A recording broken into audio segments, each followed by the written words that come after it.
Hey there, tarot friends. It has been a really long time, like maybe 6 weeks or more than that.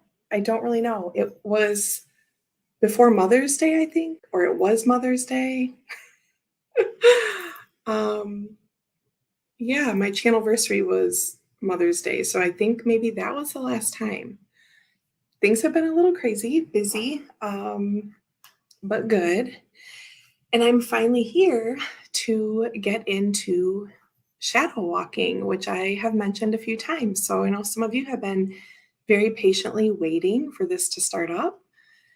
And yeah, today's the day. We're going to kick it off. Let's see who is here. I do apologize for being a bit late. The kids are missing me a ton. I had to give some extra hugs. Was happy to give some extra hugs, but that's why I am late. I was taking, just a few minutes to get ready, and they were doing fine then. And then when they saw me again, I just went into the little half bath to throw on some makeup. Though no blush, I'm sun-kissed from yesterday being outside. But anyway, once I came back out of that area from getting ready, then they decided it was sad baby eyes time. So extra hugs and tried to get them calmed down so that they will be good. My sweet little babies missing their mama just all the time. So we have Ramon here. Hello, happy Sunday. Thank you for being here. Sandra's here, my sweet friend. I think I meant to send you a message like every day this past week, Sandra, and then I just didn't. I thought I'll do an hour of work and then I'll send some messages, and then no. Do you ever have those days? Like, I should be really productive and do this thing, and then I'll take a little break and touch base with people, and then just the whole day is gone. And then I get in bed and I'm like, oh, I didn't message Sandra. I really wonder how she's doing. Oh, I didn't send this thing to Chris. I was going to send him. Oh, wanted to say hi to Jane, whatever it is. And then just the day is gone. Okay. Speaking of Janie, there she is. Hello. Thank you for being here today. Oh, Sandra, I think Deanne must be running a bit late. Yes, I was. I was trying so hard to. The kids were playing and me and Ryan were watching TV, and I said, I have about 5 minutes left before I should get ready. And he's like, let's just pause it now and give you some extra time. And then this is still what happens. That's just like the definition of life, but that's okay. Tammy Pie is here. Hello. Thank you for joining us on this lovely Sunday. Shadow Walking Sunday.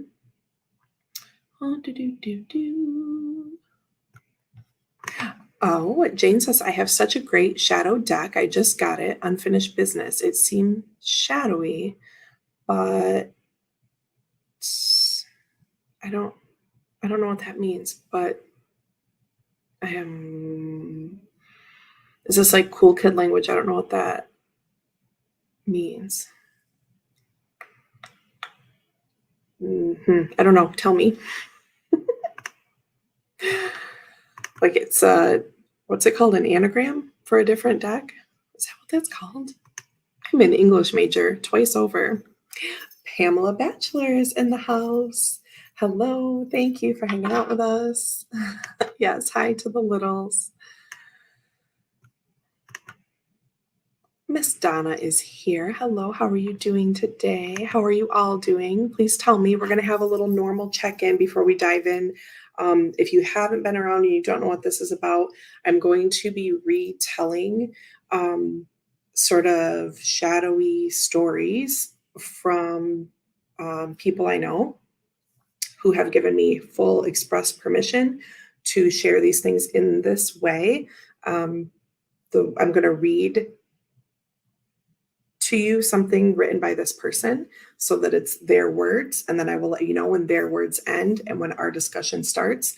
Today's happens to be especially heavy, though it is written in a way that isn't gritty details, but I do want to let you know that a trigger warning is there, but I don't want to say what that is because I don't want flags popping up. So this first story is about someone who was like 4.5, just about to be 5 years old. So if you can just imagine anything that might be triggering for you to hear, a trauma that happened to someone at that age. Again, it's more of a description of the day and everything like that and less detail, but I do just want to let you know that I'm not going to say what the triggering things are. But we're starting out with one of the probably the heaviest one, or maybe like second heaviest in terms of severity of trauma. Yeah. So if you don't feel like participating in this, that's okay. But what we're going to do is I'm going to read you this and then we can discuss it. And then what we're also going to do is I'm going to share what I've been, what this person has worked on their own and what I've been um, working on with them, some suggestions I have given them that stem from tarot readings that I've given. And we're going to pull cards as well and see where that takes us and like how to answer a question. So here's this whole trauma and here's one aspect of it, and let's pull some cards on that and see how we can help this person move through that. Continue to work through it because it's something they've been working through nearly their whole life. So anyway, that's the shadow walking bit of it. We're going to walk, this person will be free to watch this video. These are not anyone that you all know in real life. The identity of the person will remain, unsaid. But again, I do have express permission to share this with all of you as an exercise to work through things because it could relate to things you have gone through. Hoping that makes sense, but I just kind of wanted to give a recap for anyone that's here today that hadn't been here the past couple of times when I was talking about what this is. So if you have questions, please let me know.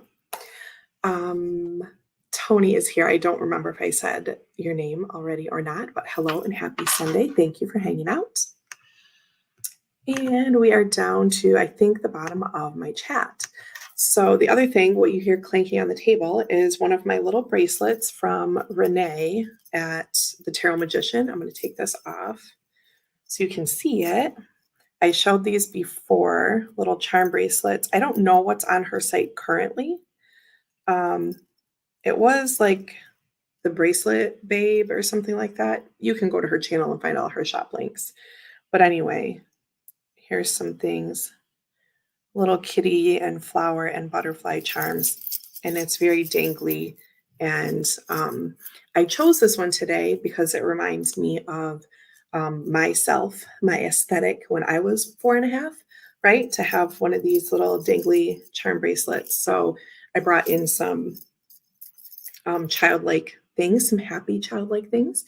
And pro tip, spoiler alert, that's something that you can do if you are dealing with something from way back when you were a small child. Bringing something happy forward with you can be a great help. So there you go. There's your first free tip. Nancy, hello. I've been watching back some of your videos recently. I don't think I've made it all the way through or left a comment on anything, and I should do that. I just want to let you know that I've been checking it. It has been very busy with work the past couple of months, and I actually worked a few hours yesterday, and I'm going to work a few hours today to get my month-end deadline stuff done because I'm taking tomorrow off, and a lot of my web publishing stuff for work is due on the 1st. Doesn't really have to be done the 1st. I really have until like the 10th, but I've been trying to really do it. Again, taking tomorrow off to go see my dad and take the kids over to my aunt and uncle's where he will be. So anyway, holiday week around here, Thursday being the 4th, of course. So some fun family stuff coming up. Okay. Yes, of course. Okay, so let's have a little sip before we get started and we will see what we can do. I did bring some, not necessarily decks that are labeled as shadow decks, but I only chose the decks today. I've been working on these notes with this person for quite some time, and The end of it isn't actually written out, but there are some bullet points, and they told me to just go ahead and continue on because, they said there's not much more left undone, but they said, "You know what? I'm just gonna leave it at that. I don't wanna get too deep into it." This is another thing, checking in with yourself. How much more do you want to say or not say? Um, so anyway, it'll make sense once I read it, I believe. But I've been doing working on these notes a lot, plus all the work stuff. I can't remember where I was just going with all this, but oh, the decks. I didn't plan on the specific decks that I would be bringing for this particular installment, but I just went in, 20 minutes before coming on and grabbed a few, and they were all like black boxes, right? So, um, except for light seers, because I thought, okay, what's something that goes like with the energy of this? So then we can talk about, we can pull a bunch of cards and talk about how to address the shadow and also bring in the light, because I am not a toxic positivity person, but I am someone who firmly believes that our attitude, if we are at all able, um, that we have the power to bring up our mood, right? If there's clinical depression or something going on, I'm not saying that you can like make happy wishes and get your way out of that. But what I'm saying is everything else, um, most other things, you know, everything is helped by positivity and by gratitude. And that is not me saying that we don't address the shadow, which is another reason I want to do this series. We are diving into it, but then we're also going to pull ourselves out of it to the extent that we can. House tricks. I'm assuming you are talking about my precious Vela. She is rebellious as ever. She's a handful, y'all, but she's also very, very, very sweet. And hello, yes, long time no see. It has been weeks and weeks and weeks. Donna says hello to everyone. Don't even worry about the hellos. We see you, we feel you. Donna says hello to everyone. Okay, so now a sip.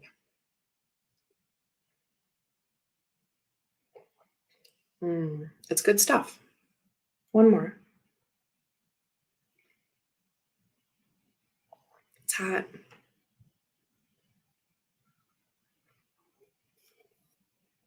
Yum. Okay, I'm gonna set it carefully over here in Ryan's woo area.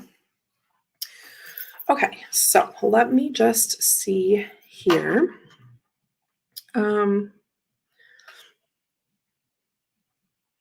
Let me add one note to myself really quickly. Bear with, as Simon would say.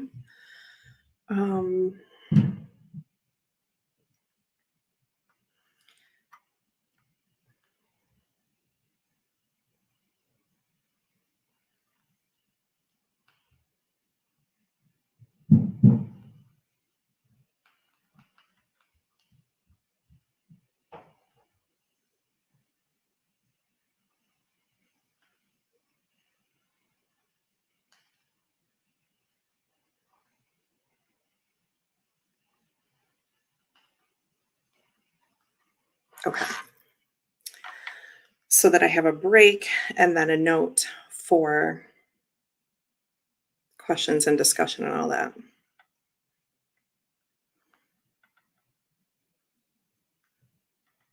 I'm just going to put a couple of our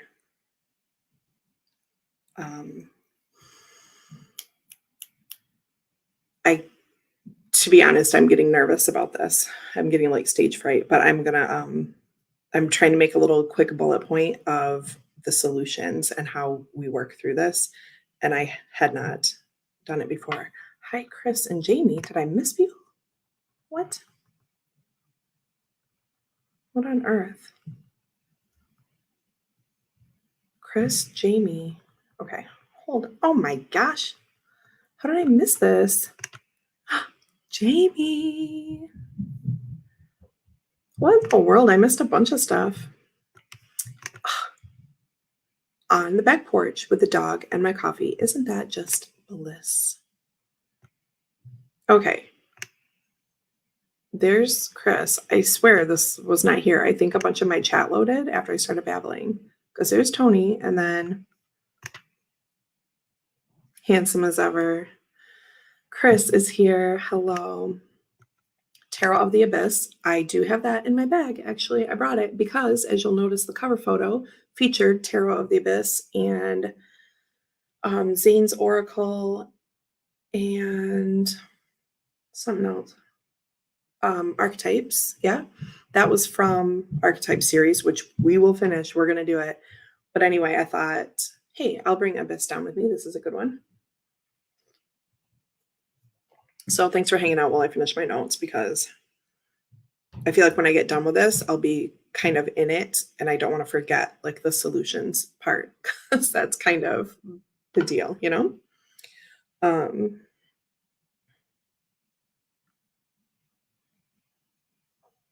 Okay, I'm just going to call it good. Let me open it, make sure it's saved. Okay. Let me make sure I didn't miss anyone else. I'm glad for you people saying hi to everyone, so I see who I missed. Oh, that's what that's the answer. Tarot of the Abyss. Someone was answering my question. I get it. Okay. Unfinished business is in the post. Love the images. Probably won't be reading the book though. Okay, so Tony was talking about some stuff she had posted. Oh, 11:11 in Jamie Land. It sounds healing, actually. Yes. Okay. Lulls. Okay. Are we ready? So again, some triggery stuff that I'm not going to just come out and say due to this platform that we are on. We are going to read this retelling of a day, basically, from this person, and then we will talk about it and pull some cards.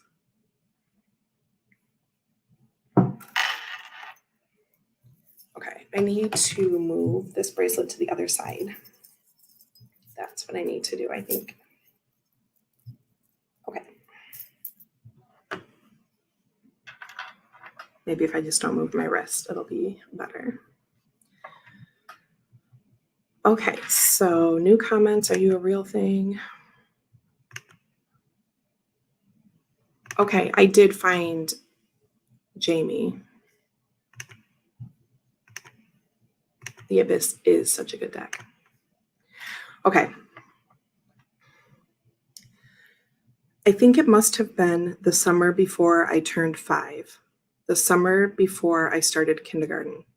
Some days I would go to my grandma's house, and some days I'd go to Lynn's. She was okay. Strict and a bit scary because everyone in my life was so sweet to me. She just didn't seem the same.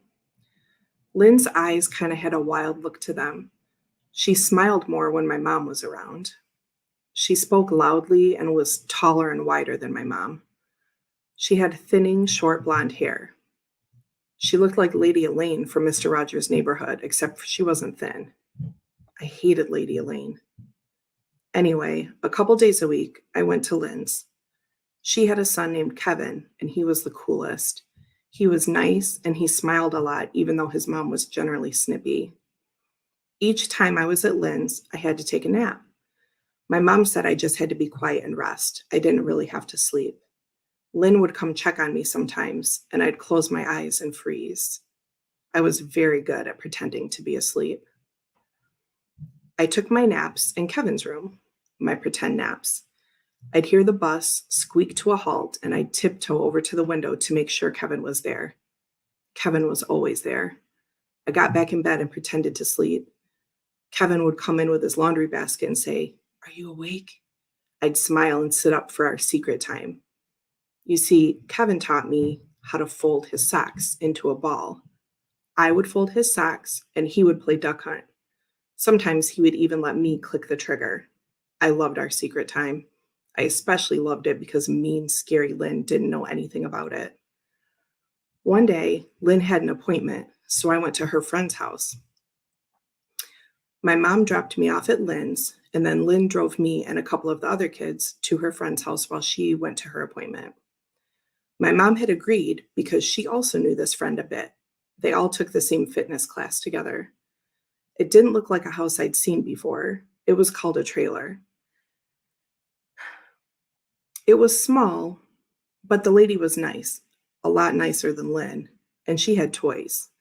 After playing a while, the lady said it was my nap time. She had me take a nap in her room. It was dark, even with the light on. It smelled like dust. This room had red carpet. I thought about Kevin. He'd be getting off the bus soon. It was almost summer break, and then he'd be home all day, Lynn said. All of a sudden, the door opened. I pretended to sleep like I always did at Lynn's house. I heard someone rustle some metal around. I peeked. It was a toolbox. A man was fixing the window blinds. I pretended to sleep again.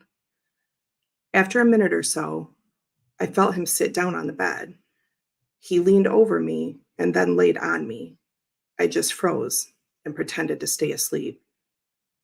He was moving a bit, but I wasn't. I just pretended to sleep. This was not right, I could tell. This was the worst kind of secret. I just kept my eyes closed and thought about that little click sound that the duck hunt game made. I just thought about that click, click, click. Tomorrow I would go to my grandma's, and the next day I would go see Kevin. I wondered what Kevin was doing right now. He was probably getting off the bus and I wasn't even there. Click, click. Kevin's room had brown carpet with speckles. It wasn't like this room with the red carpet. I hated this room. These sheets aren't right at all. Lynn's sheets were a lot cleaner. She was mean, but she had clean sheets. I just stayed still. I just stayed asleep. The man got up and he took his toolbox and he left. A little while later, the lady came and told me I could get up now. So I climbed out of bed and went back to play with toys until Lynn came to get us. We got in her big blue van, drove back to Lynn's house. Lynn's big, nice house. She was snippy, but her sheets were clean and her house was clean. And I think I like it better here at Lynn's house. I don't want to go back to that other house again. I sat down and played with a few toys Lynn had.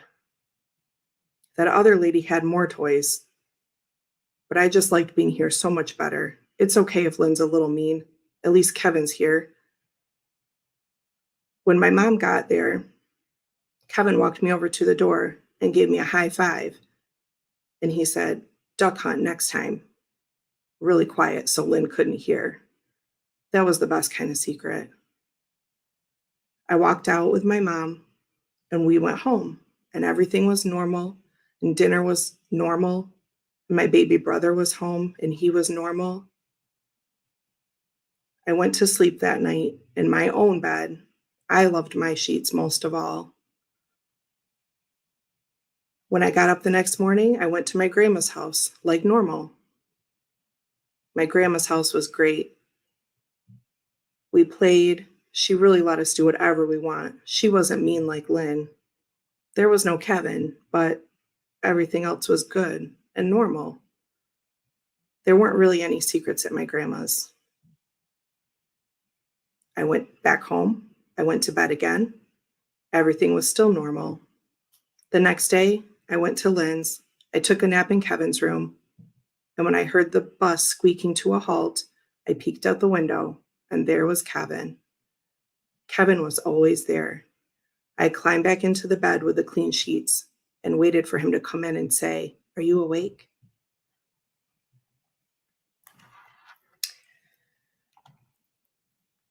Okay. So, don't skip the ending. Didn't for this write up, I did not skip the ending. They gave me,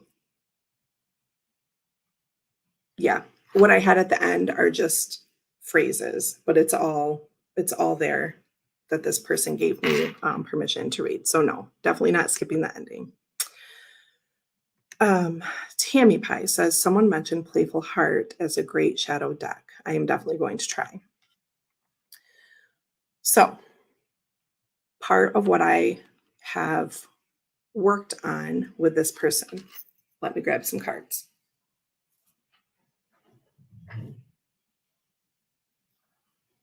There are so many in here. I just don't even know what to start with. But we'll put my little light ones right here. We'll get out Abyss, since someone was talking about that. And we will also get out the Mirror Oracle, because I feel like this will be great. Treasures are falling. Hold on.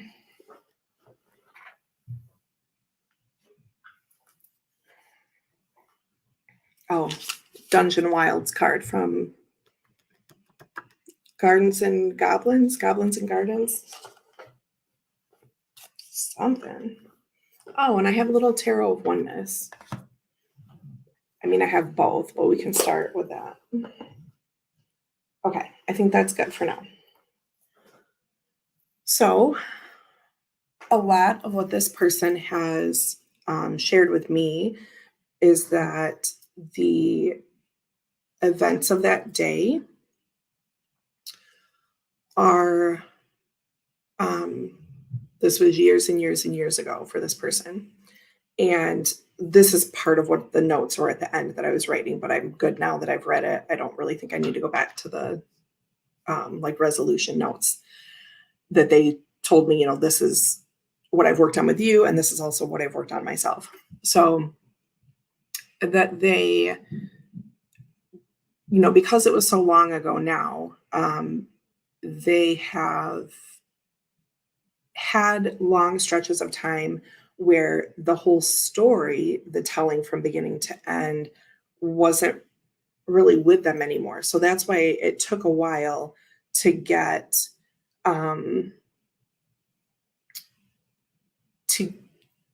ready to do this first day, because I wanted to start with this story because this was the youngest person.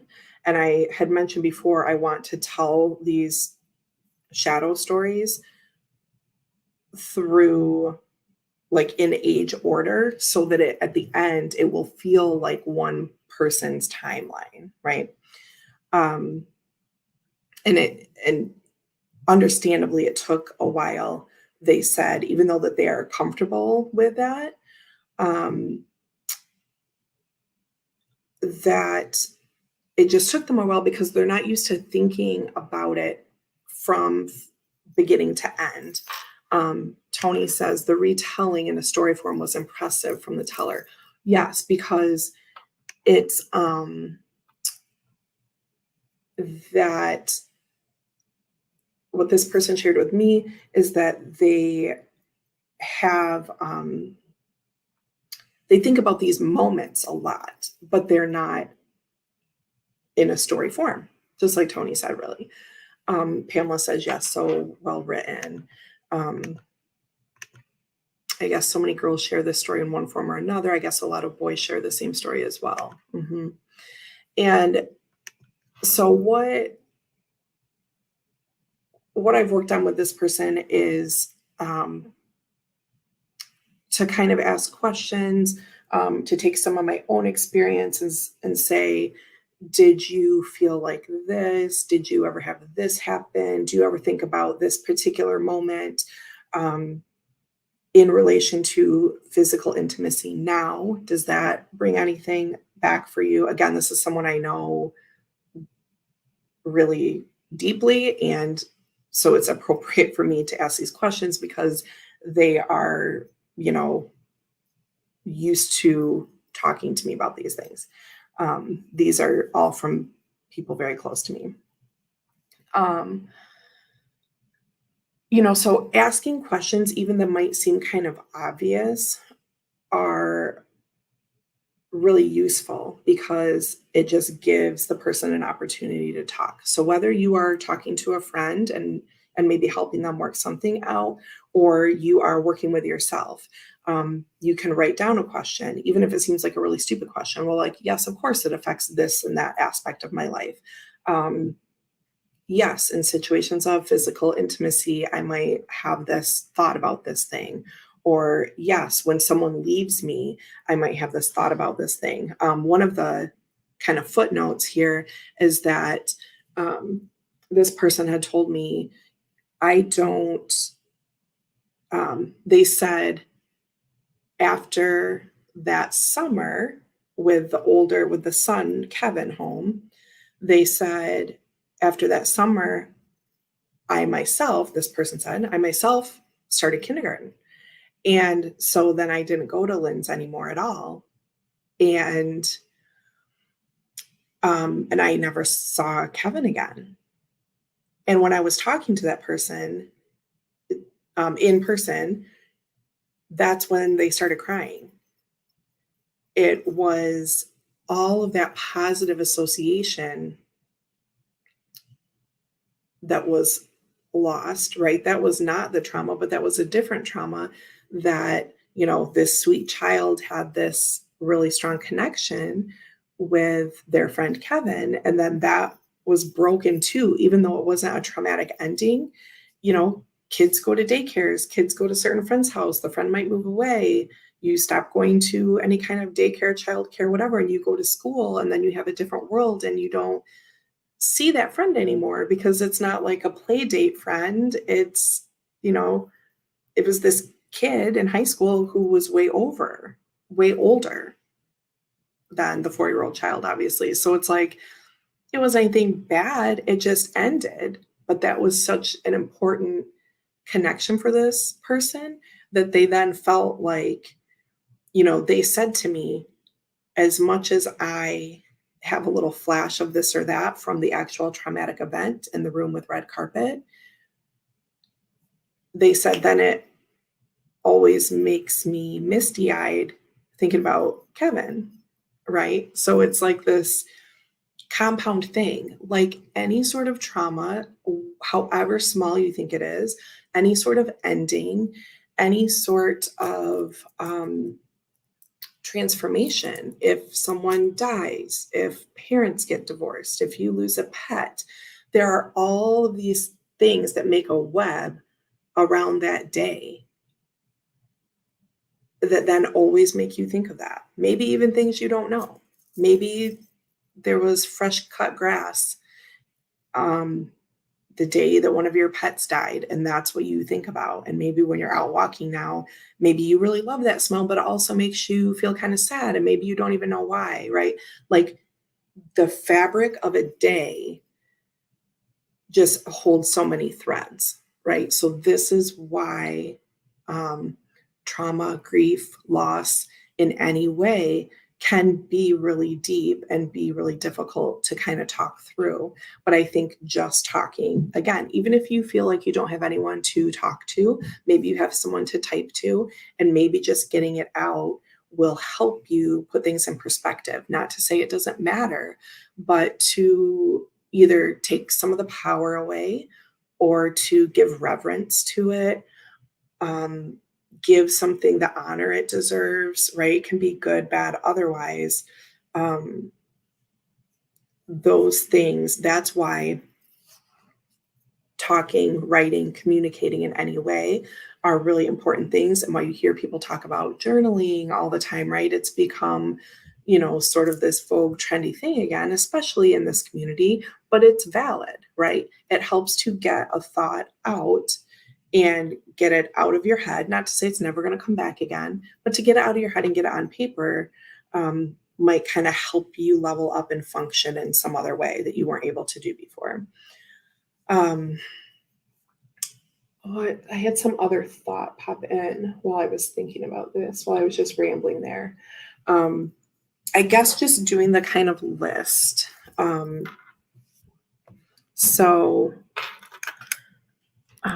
Another thing, if you don't have someone that you feel like you can talk to or type to or whatever, some of the books that I read about like pre-birth planning and stuff like that, they have a lot of great ideas, even if it's not something that you're into, right? You don't have to subscribe to those beliefs by any means. But the one thing I love is they talk about writing letters to your higher self, or whatever you want to call that, your divine self.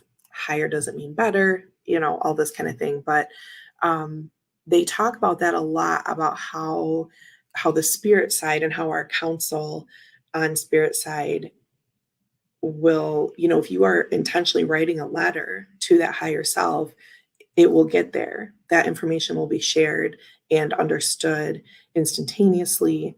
And the universe really responds to that and says, they're paying attention. They are in touch with all forms of the self, and they're communicating. And that, think about what it means when someone communicates with you, how important you feel, right? Your higher self purportedly feels that same way, that okay, they know I'm here, I'm here to help. And again, even if you don't believe that, whatever, what's the worst that can happen? Maybe you write a letter to your higher self, and maybe it makes you feel better anyway. And I think just communicating in any way, getting that out, even if you're just writing in a journal to yourself, when you're writing to yourself, you're still separating yourself. And I think that that's the psychology that I love about it. Um, it doesn't have to be woo if you don't want it to be. It can just be a separation. You're writing to yourself, and you are then automatically giving this person you're writing to, you're giving them the respect of saying, I see you. I'm aware of what you've been through. Thank you for sharing this with me, even though you're writing to yourself. Does that make sense? So, some ideas. Writing. Oh my gosh, I'm on my mini keyboard. Writing, talking. You can talk to yourself even. I don't have these big monologues with myself or anything, but I will, to calm myself down about something. Okay, Deanne, just take a moment, right? When I'm trying to practice to pause and respond instead of react, I do this a lot. Deanne, what is actually, like, is there actually a problem right now? Writing, talking, I'll say journaling because it can be this whole other thing. Working with your hands, doing something creative can really help to be an outlet, right? That can be anything. That can be painting, dancing, gardening, something where you can think in this sort of quiet or intentionally quiet. Like if I have music on, that's still quiet to me, right? Because the music is making me get into this other vibration where I can more easily process things. And I do have music in my notes as like a separate thing to do. Writing, talking, journaling. Why is it underlined? It doesn't like journaling as a verb, I guess. Working with your hands. I'm like missing words here. Being creative. Music. I'm gonna put like a movie or some other kind of escape like that. It's fine to do that. I'm hesitating like a lot for myself too, because sometimes I get way too sucked into like Netflix stuff. Though lately more like positive things, because if I get too into darker stuff, then it kind of takes me over. It just is like too much. But a movie escape kind of thing can be good if your nerves are really fried about something. It can be good to kind of get into that other world in the easiest way possible. I'm also going to say reading, right? Another sort of like escape or um, like different world, right? It can get you out of that space and into something better or more helpful. Listening to music while I do something like journal or even clean the house, that to me is more productive. Not to say again that I don't ever, sit down and watch a movie, though I don't get the opportunity to do that a lot right now. It's more so like with my phone, like on a Netflix thing. But that can be something that's helpful just kind of as a reset and like, okay, now I'm going to get my shit together and like do X, Y, and Z today. Something that this person from today's story deals with is like a lack in executive function, not being able to just say, okay, I'm going to clean out this closet today, right? They might mull over this for a long, long, long time and make a little bit of progress. They have also said that, they can get really upset when they're trying to do something like that. And that as they've gotten older and learned more internally and externally, that they think that issue stems back to this and other traumas in their life. There's just like a lot of stuck energy. So these are ways to kind of break that block. And then, of course, for me and for this person that I have, worked on a bit, worked on their issue a bit with them, cards have been obviously very helpful. Rolf is here. Hello. Thank you for being here. Happy Sunday. Tammy Pye says, unfortunately, all too common a situation. Yes. Liz says, it's very difficult to put together flashes into narrative form. It doesn't come very naturally. Yes, because they can be so strong but disconnected. And this person says that theirs are not super intense at this point, but more just like a little bit here and there. It's not something that is debilitating to them, but just something that pops up every once in a while. And they feel, they feel good about that. They feel like in a really healed, overall in a really healed place. They had said that, this was part of the notes, that because it was so long ago, thankfully, they said most days it feels so far away. It feels almost like nothing. It's not, they said it's not really even like a painful memory anymore. They've moved on from that, but there are moments where they just feel extra vulnerable or they get upset about something and they think, oh, this is because of that. So they struggle with, I have this awareness of why certain things hold them back, but then that makes them angry that happened in the first place, right? That kind of thing. So that's sort of where we are now, working together. Tony says, I love that. The threads that weave the day's pattern and form the hippocampus and how our long-term memory stores it for future reactions. Yes, yes. So here's just the general list. Now, this list right here, this will be something we talk about every time we tell one of these stories because these things can all help with that. Of course, therapy, if you are open to that, that's another, right? We're talking about solutions, how to work through shadow stuff. That is, of course, an option as well. And this person has done a bit of therapy, not much for it, but they did, I think they said in their early 20s, they did go to therapy originally because they were out of work and they were feeling, I think they said, like that was the only time that they felt really, truly depressed and not just like down and out, but like had depression because of like a prolonged time out of work. And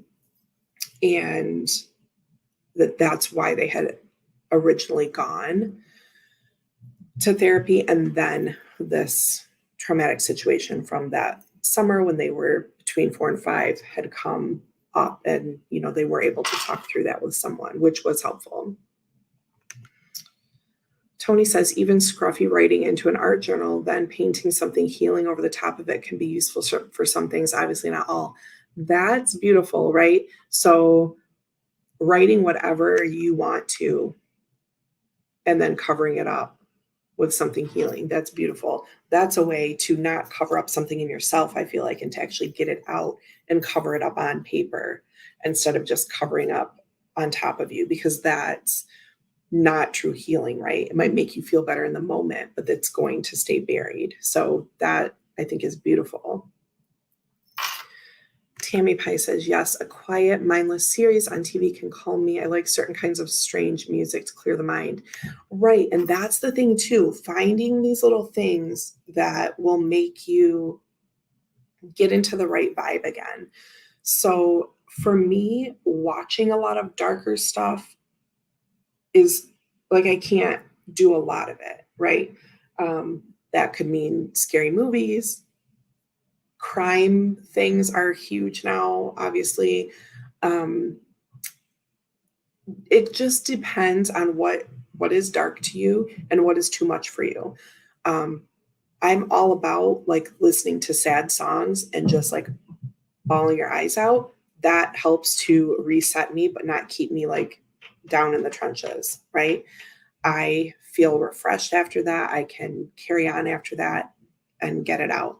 So it's about a lot of self-awareness and understanding what really works for you. There are days where I'm definitely like, okay, I need happy stuff, right? Just something light. And like right now, we're watching Gilmore Girls again because it's amazing and happy. I'm like, who doesn't want to live in Stars Hollow and just have happy little days? Sip, sip to Stars Hollow. Okay, I'm trying to weave through these decks I have stacked up. So now, bringing this together, let's pull some cards to address this story that we heard today. Oh, the Mirror Oracle. This is the Mirror Oracle by 13th Press, designed by Emrit Brar. New comments. Why does it keep doing this? I like the idea of doing something creative because making something with my hands has helped me feel like I had some control when I was feeling powerless. Yes, that's a great point, putting a reason why to this little list I gave. Yes, you are creating the thing. You are in charge of that. That's a great, very good point. I started watching Lady Jane on Prime. I don't know about this, but I was going to type in Brar.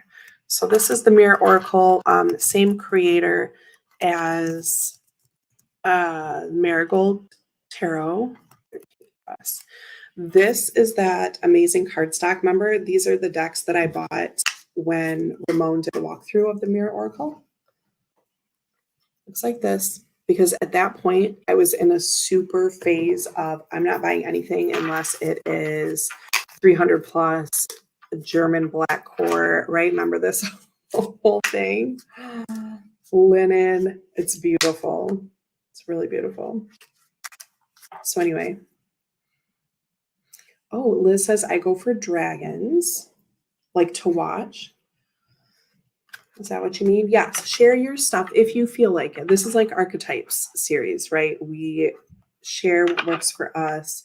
Do you have a favorite type of music or show or creative activity that you do that helps you? Walking is a great thing. A couple years ago, I went through an unbelievably traumatic situation. It was prolonged. There were a lot of unknowns. It was incredibly stressful. And walking around the neighborhood really helped, getting outside, getting some fresh air, keep moving. It was one of those situations where you're like, I don't know if I can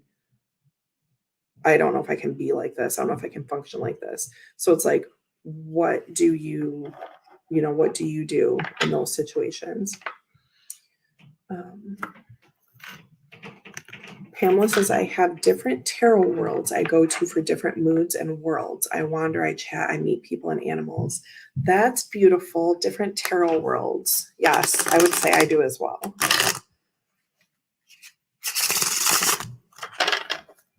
Look at the backs.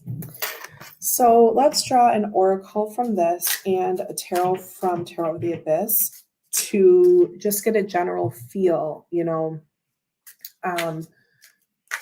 what were the energies surrounding this day for this person, right? This summer day for this child, what was the general energy? This is how I would kind of start big and then bring it down into more details.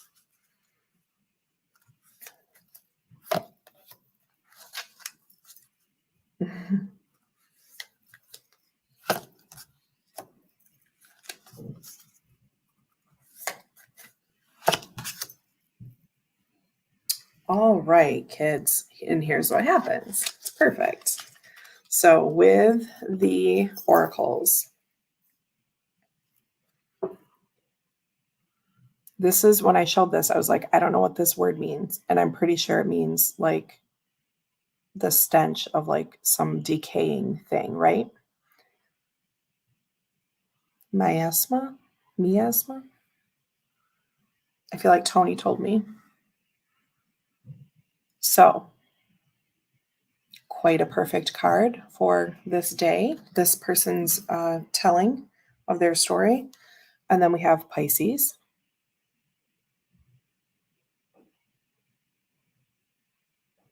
Beautiful. And then we have the Thief.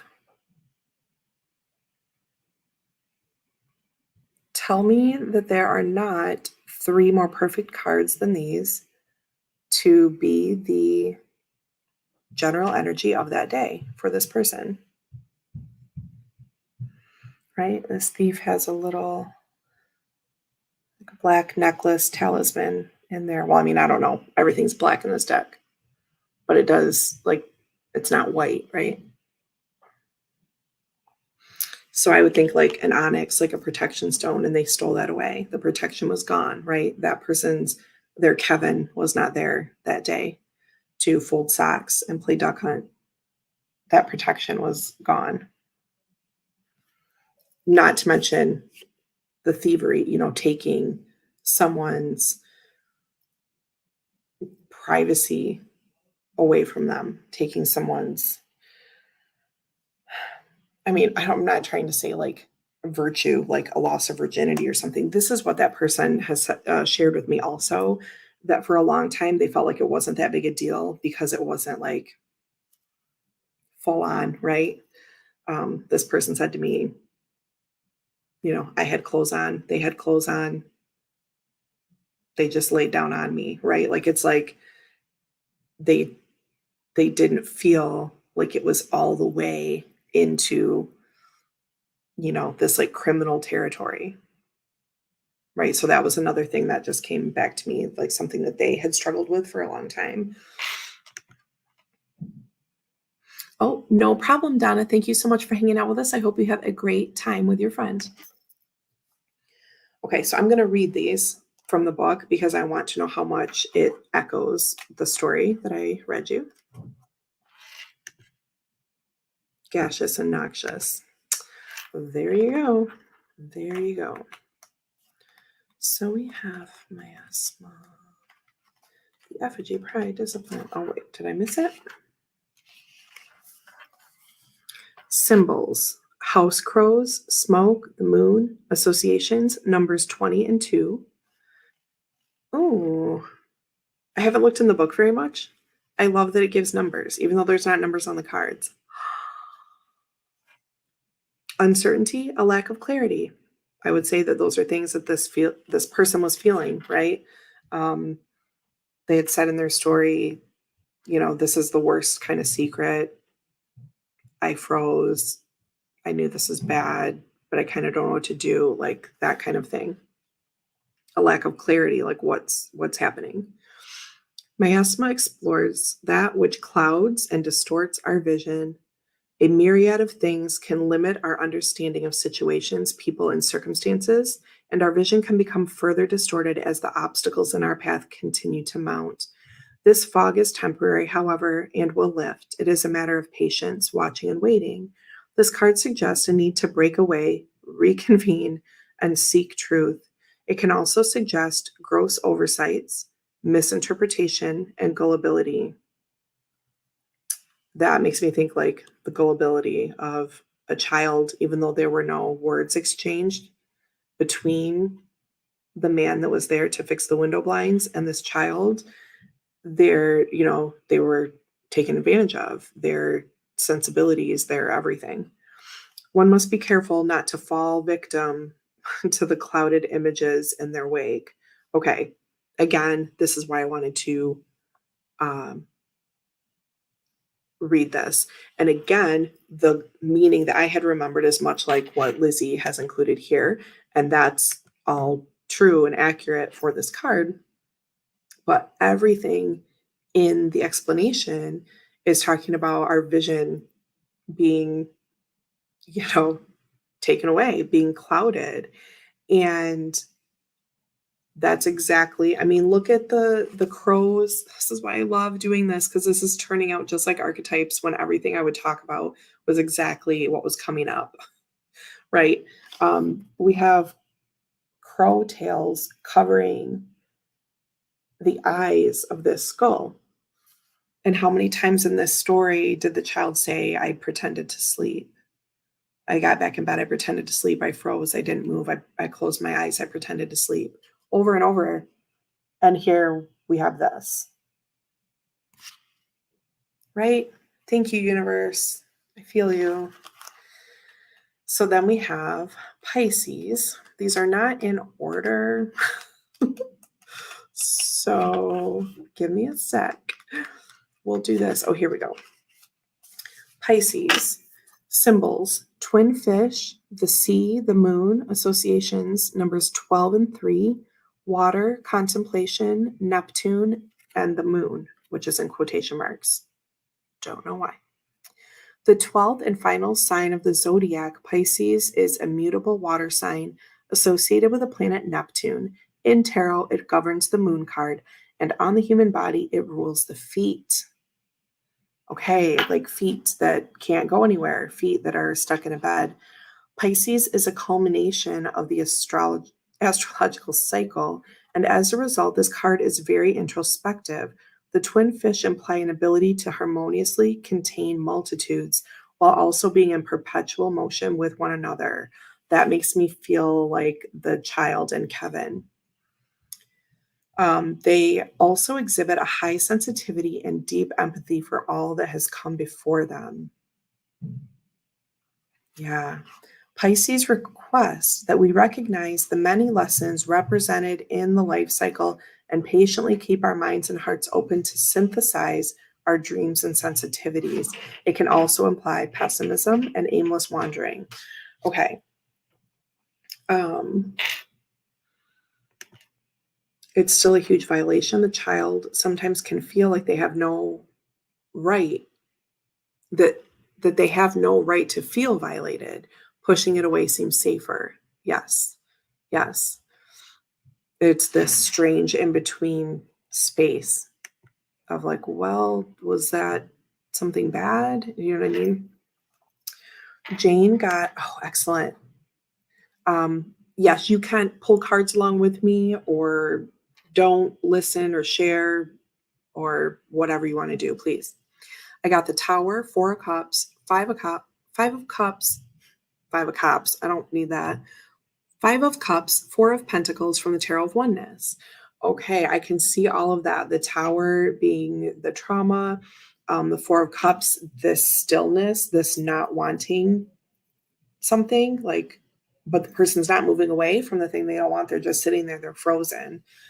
5 of Cups, feeling a loss, things that are gone, never coming back, right? Just like the thief. And then the 4 of Pence, being guarded after the fact, being guarded and quiet. This person has told me, they said I was a quiet child anyway, and then this made it even more so. So that's, and then when they're talking about, I went to my house, it was normal. My baby brother, my mom, my dad, I went to my grandma's the next day. We played, her house is great. There are no secrets there, good or bad. But it was normal, right? All these things, the Four of Pentacles holding on to the physical things that were good to them, and possibly holding on to them a little tighter than maybe they had before. Okay, so the Pisces, the part of this about, like, again, for me, maybe wouldn't call it lessons, because I know that can be really off-putting to people. But again, in my belief system about, just in short, the challenges in my life, I feel, and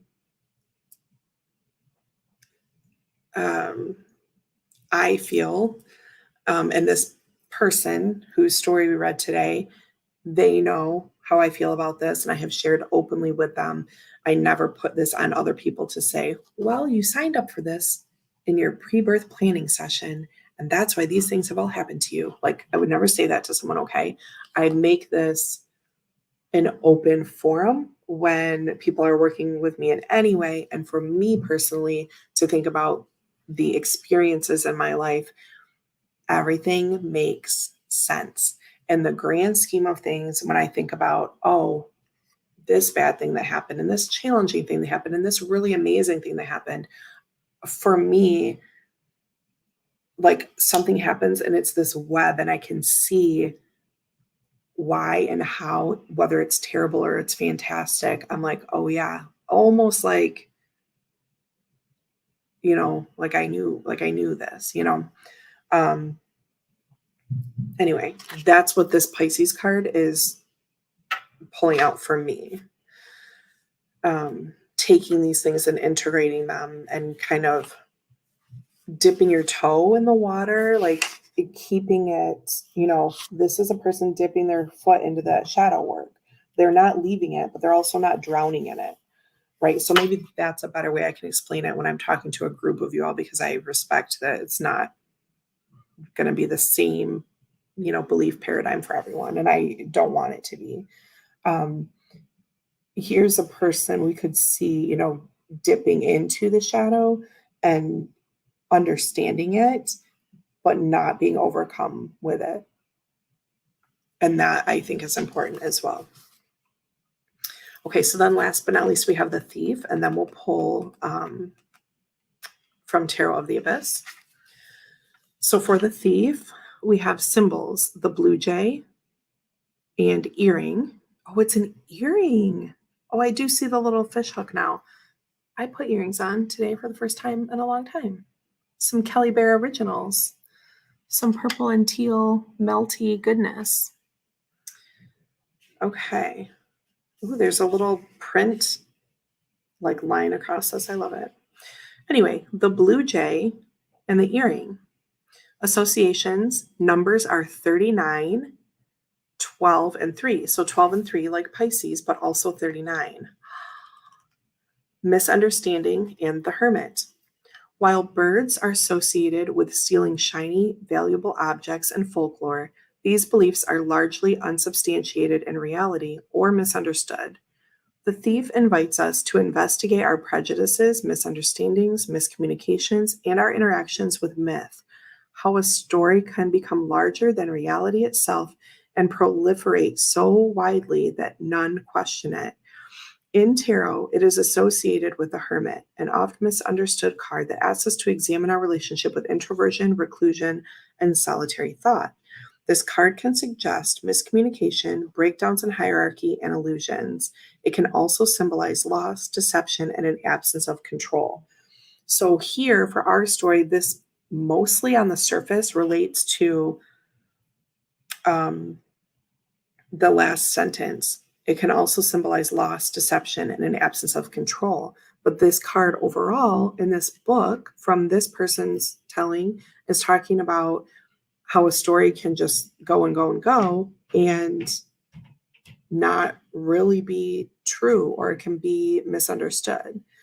Um, to relate that aspect to this person's story, they had told me when they were working with a therapist that um, that the person themselves was hesitant because they knew at this point, they were, I think, young 20s is what they had said. And I think what I mentioned here, um, they were in the midst of college at this point and understanding psychology and memory. And this was another thing that they worried about, that did I, because how they explained it to me is that a couple years probably after that, it felt close to them. And then after that point, it seemed to kind of really dissipate for a long time. And they weren't worried about people, they weren't scared of people. They did say that with not seeing Kevin anymore, that they did really gravitate to like a high school boy, like whenever, like when family friends were over, or um, they had, whatever like after school activities that they did as they were growing up, when there were older, like high school, older to them, right? So if they were 6 at this point and there was like a high school boy, they would kind of like buddy up, right? They wanted to be like high-fiving that person. It was like they're reminding them of Kevin, right? So anyway, in their childhood, for the majority of their childhood, it wasn't heavy to them after those first maybe year or two, they had said. And then there was this big stretch of time where it was just almost obsolete. And then when they became, late teenager, when they started, getting boyfriends, girlfriends, whatever, I'm just trying to keep it gender, whatever. Not really worried about blowing this person's identity, but I'm going to try to tell all the stories as they. So when they got, to that point, dating, boyfriends, girlfriends, all that kind of thing, then it came back. But of course it would, because then you're learning how to share yourself with someone, right? You might be, hugging people you like or kissing people you like. And as you get older, other things are happening. And so it's like, then it started, they would have a little, you know, memories kind of coming back. The point of all that is that this story, their story of that day, they worried when they were talking to the therapist that they were making it up, because they had at this point heard about that, right? Like false memory. And that's another crazy thing about this whole type of trauma that we're talking about, that I'm not going to say out loud because of this platform, that they worried. They said, I know that this happened, but as I'm talking to this person, I'm second guessing myself because I've never said it out loud before. I don't know. It felt so far away from me for such a long time. And then like late high school, it came back. I didn't know I had, this person said I had this wishy-washiness going on about it.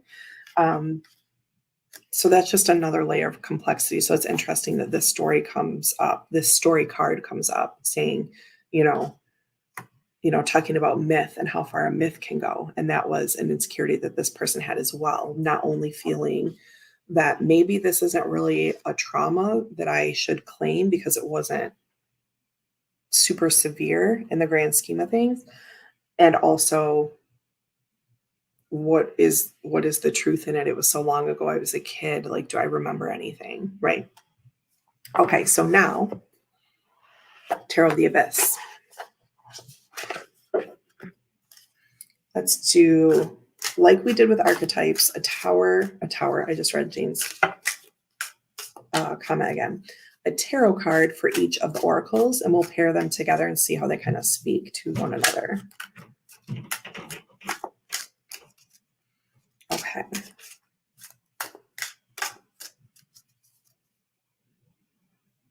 My Chris sent me this deck. Ooh, but Should I say my Chris? Is Jamie still here? It's her Chris.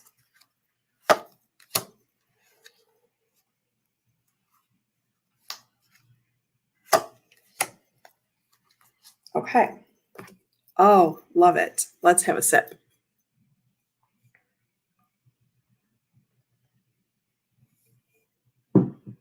Okay.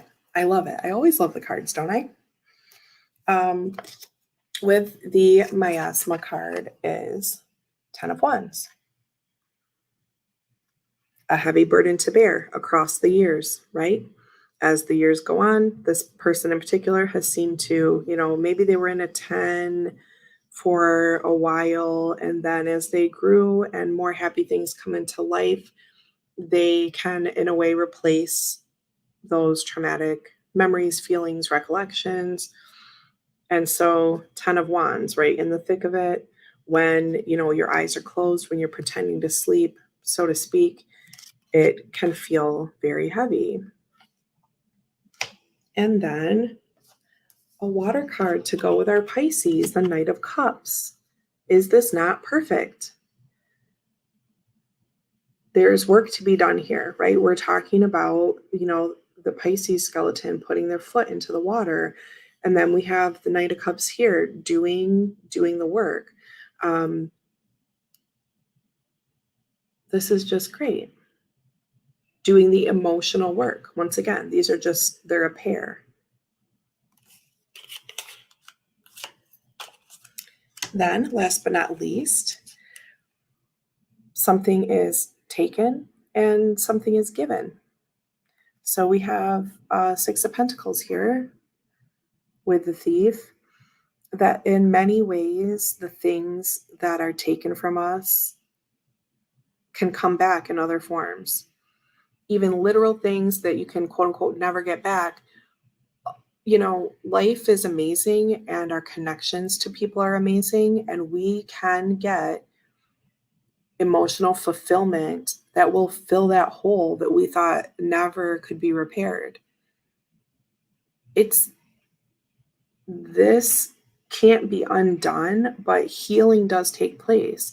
People will come along and give back to you at least parts of what had been missing. That's what I think. What do you think? Sip, sip, indeed.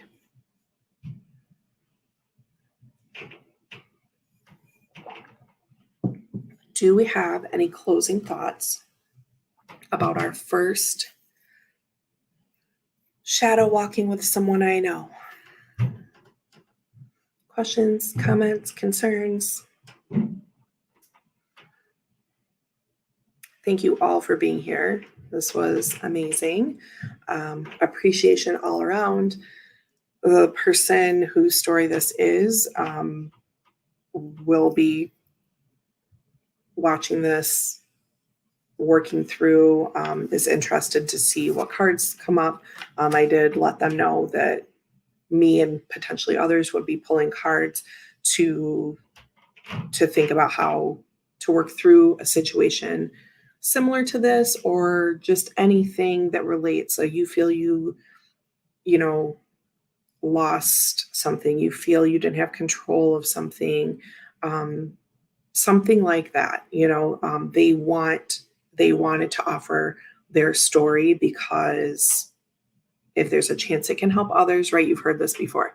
I'm telling my story because if other people can learn and grow from this, then that's great. So think about if any of these ideas or the little quick list that I had put in can help you through anything. Probably things you've heard before, but they're tried and true, right?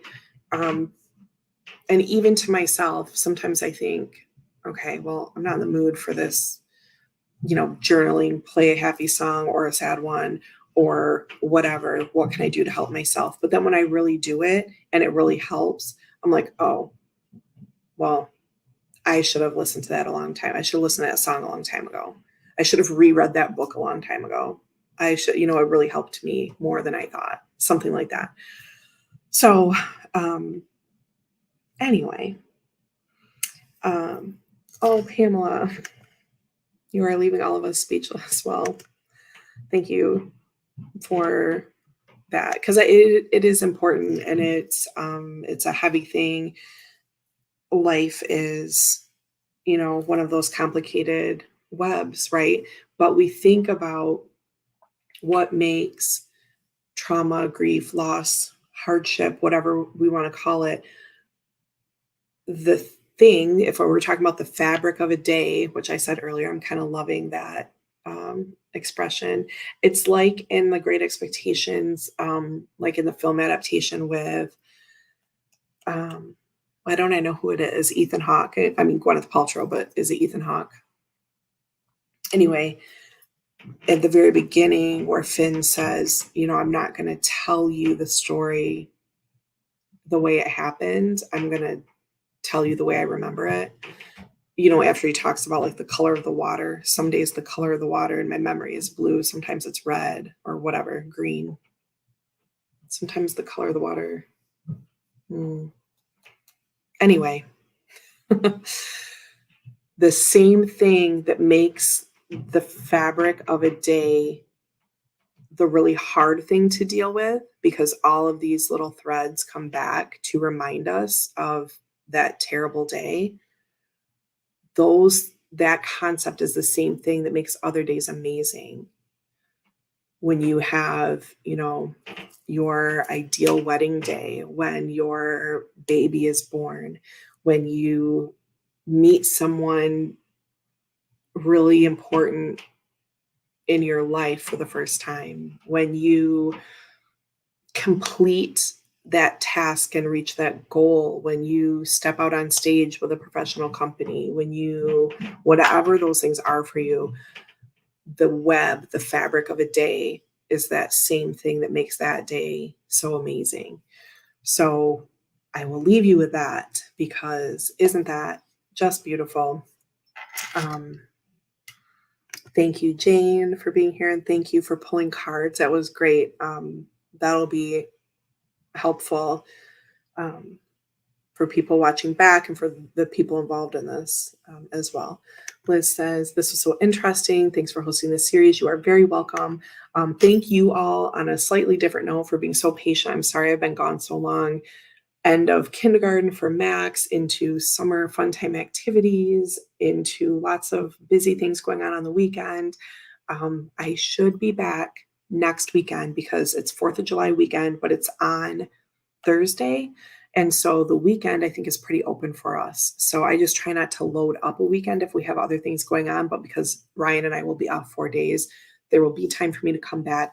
I don't know if we'll do a shadow walking next time, or if I'll like alternate and do just whatever next time and then go back to shadow walking. So I hope to be back a little more regularly. Thank you so very much for your patience with me and for being here today. I love you all very, very much. I really do. And I hope to see you soon in chats and back here at the channel. Jane says this felt healing. Pamela said it really was. That is beautiful. That's what I want. You're amazing. You are amazing, friends. Thank you so much, and I will see you really soon.